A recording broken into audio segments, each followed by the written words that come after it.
छल्यतामस्मि तेजस्तेजस्वी नामहम् जयो अस्मि व्यवसायो अस्मि सत्वं सत्वतामहम् दूतम छल्यतामस्मि छल करके दूसरों के राज वैभव धन संपत्ति आदि का सर्वस्व अपहरण करने के विशेष सामर्थ्य रखने वाली जो विद्या है उसको जुआ कहते हैं। इस जुए को भगवान ने अपनी विभूति बताया है। शंका, यहाँ भगवान ने छल करने वालों में जुए को अपनी विभूति बताया है, तो फिर इसके खेलने में क्या दोष है? अगर दोष नहीं है तो फिर शास्त्रों ने इसका निषेध क्यों किया है? समाधान, ऐसा करो और ऐसा मत करो, यह शास्त्रों का विधि निषेध कहलाता है। ऐसे विधि निषेध का वर्णन यहाँ नहीं है, यहाँ तो विभूतियों का वर्णन है। मैं आपका चिंतन कहाँ कहाँ करूं?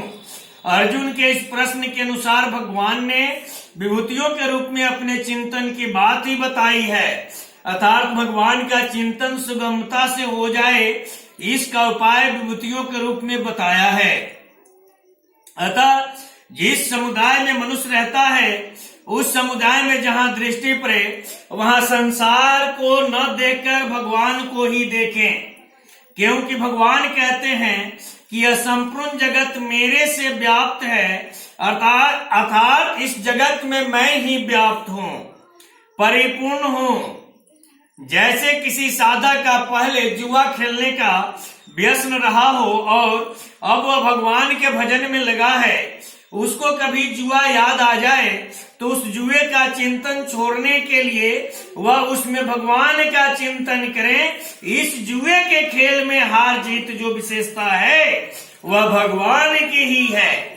इस प्रकार जुए में भगवान को देखने से जुए का चिंतन तो छूट जाएगा और भगवान का चिंतन होने लगेगा। ऐसे ही किसी दूसरे को जुआ खेलते देखा और उसमें हार जीत को देखा तो हराने और जिताने की शक्ति को जुए की ना मानकर भगवान की ही माने, कारण कि खेल तो समाप्त हो रहा है और समाप्त हो जाएगा, पर परमात्मा उनमें निरंतर रहते हैं और रहेंगे। इस प्रकार जुआ आदि को विभूति कहने का तात्पर्य भगवान के चिंतन में है। जीव स्वयं साक्षात परमात्मा का अंश है, पर इसने भूल से असत शरीर संसार के साथ अपना संबंध मान लिया है। अगर यह संसार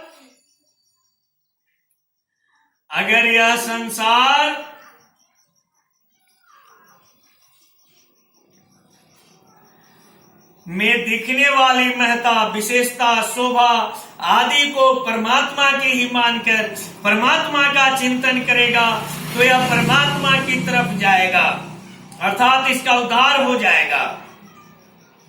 और अगर महत्ता विशेषता शोभा आदि को संसार की न मानकर संसार का चिंतन करेगा तो यह संसार की तरफ जाएगा, अर्थात इसका पतन हो जाएगा। इसलिए परमात्मा का चिंतन करते हुए परमात्मा को तत्व से जानने के उद्देश्य से ही इन विभूतियों का वर्णन किया गया है। तेजस अश्वी नामहम्, महापुरुषों को उस दैवी संपत्ति वाले प्रभाव का नाम तेज है। उस प्रभाव का नाम तेज है, जिसके सामने पापी पुरुष भी पाप करने में हिचकते हैं। इस तेज को भगवान ने अपनी विभूति बताया है। इस तेज को भगवान ने अपनी विभूति बताया है। जयो अस्मि, विजय प्रत्येक प्राणी को प्रिय लगती है। विजय की यह विशेषता भगवान की है, इसलिए विजय को भगवान ने अपनी विभूति बताया है। अपने मन के अनुसार अपनी विजय होने से जो सुख होता है उसका भोग न करके उसमें भगवत बुद्धि करनी चाहिए कि विजय रूप से भगवान आए हैं। व्यवसायस्मि, व्यवसाय नाम एक निश्चय का है। इस एक निश्चय की भगवान ने गीता में बहुत महिमा गाई है। जैसे कर्म योगी की निश्चयात्मिका बुद्धि एक होती है, दूसरे अध्याय का 10वां श्लोक भोग और ऐश्वर्य में आसक्त पुरुषों की निश्चयात्मिका बुद्धि नहीं होती। दूसरे अध्याय के 40वां श्लोक अब तो मैं केवल भगवान का ही भजन ही करूंगा। इस एक निश्चय के बल पर दुराचारी से दुराचारी मनुष्य को भी भगवान साधु बना लेते हैं। इस प्रकार भगवान की तरफ चलने का जो निश्चय है उसको भगवान ने अपनी विभूति बताया है। निश्चय को अपनी विभूति बताने का तात्पर्य है कि साधक को ऐसा निश्चय तो रखना ही चाहिए, पर इसको अपना गुण नहीं मानना चाहिए, प्रत्युत ऐसा मानना चाहिए कि यह भगवान की विभूति है और उन्हीं की कृपा से मुझे प्राप्त हुई है।